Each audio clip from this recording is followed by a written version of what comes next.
Halo, ketemu lagi sama aku, Claudia Audiana. Di video kali ini aku akan bahas seputar PMI. Tapi sebelum itu, teman-teman boleh bantu aku untuk like video ini, share, dan juga jangan lupa tekan tombol subscribe-nya ya. Nah, di video kali ini aku akan bahas tentang bagaimana kita daftar tes TOCFL dan berapa biayanya.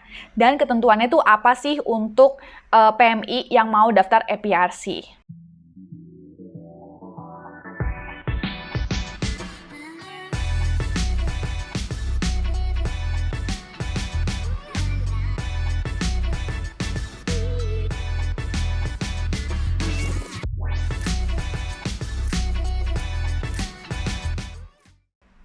Yuk kita bahas langsung ya. Nah, yang pertama, itu kalian bisa daftar TOCFL itu di linknya ini. Aku kasih linknya di sini ya. Jadi ini adalah tempat untuk kita tes TOCFL. Nah, untuk tes TOCFL-nya itu ada jadwal-jadwalnya. Jadi kalian juga bisa lihat di websitenya kapan aja sih ada jadwal untuk ujian dan di mana aja. Nah, biasanya ujiannya itu di kampus-kampus setiap daerah itu ada. Jadi kalian nggak usah jauh-jauh ya. Nah, terus biayanya berapa? Nanti kita akan lihat juga nih. Aku akan bahas dulu tentang untuk PMI standarnya apa sih? Nah, untuk PMI itu sesuai dengan yang dia tulis ya, ini level apa sih? Level speaking apa yang harus di-apply atau yang harus dipunya oleh PMI? Nah, dia bilang minimal itu level basic yang band E, yang band A ya. Jadi kan yang band A itu dia ada dua macam, ada A1, ada A2. Nah, setahu aku sih mesti yang A2 ya. Jadi yang A2 ini dia akan ngasih tahu kamu nih, kamu itu bisa bahasa Mandarinnya untuk kata-kata atau kalimat sehari-hari, misalnya kalimat untuk kehidupan sehari-hari, untuk personal background, kayak kamu itu lahir di mana, tinggal di mana gitu ya, dan kamu juga bisa mengerti isi short movie misalnya gitu. Jadi yang A2 ini speakingnya itu udah lebih, kan ada yang dasar, dia lebih atasnya dikit, dia ada beginner, ada basic gitu ya. Nah, buat teman-teman yang mau ikut tes TOCFL ini, teman-teman aku sarankan belajar dulu di online, dari YouTube banyak kok. Atau kalian bisa cari aja pengajar online yang bisa bantuin kalian, yang waktu yang ngituin kalian ya. Nah, banyak yang tanya ke aku, Ceh boleh nggak bantuin untuk belajar Mandarinnya untuk TOCFL? Aku sedang mempertimbangkan ya, karena aku lagi melihat juga apakah waktu aku ada juga untuk bantuin kalian. Banyak juga yang minta aku untuk bantuin gitu ya. Cuman aku lagi mempertimbangkan waktunya dan juga biayanya. Karena nggak mungkin juga kemahalan gitu kan. Karena kasihan juga kaliannya bekerja keras untuk ujian. Jadi aku akan lihat dulu biasanya orang belajar Mandarin itu berapa ya. Cuman aku nggak tahu juga bisa atau enggak.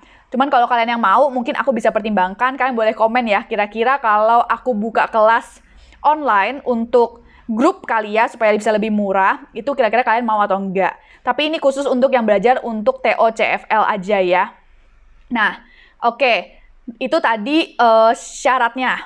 Sekarang kita masuk ke websitenya. Jadi di websitenya itu tampilannya akan seperti ini. Nah, ini dia ada bahasa Inggrisnya kok. Jadi kamu bisa ganti aja di kanan atas, nanti bisa jadi bahasa Inggris. Terus dia itu ada schedule-nya untuk ujian TOEFL. Tapi sebelumnya kita harus registrasi dulu. Nah, registrasinya itu di website yang ini. Ya, aku kasih website-nya di sini.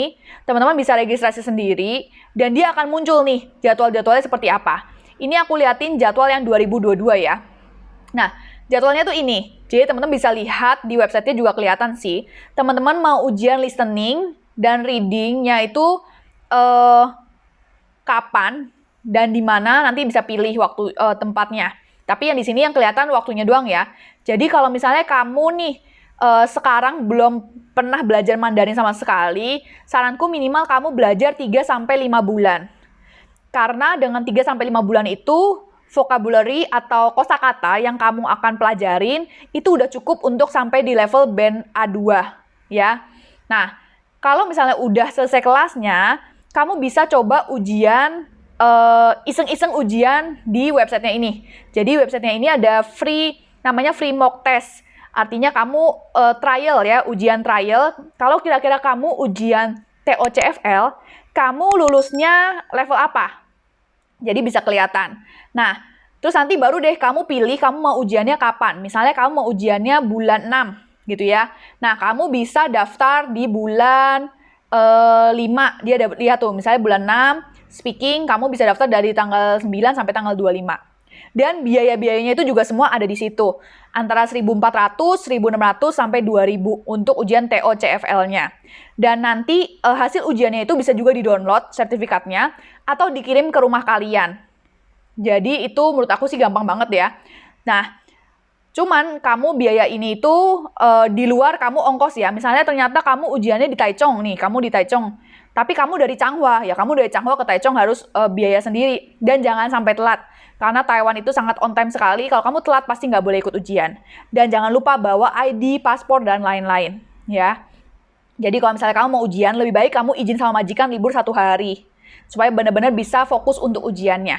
Gitu.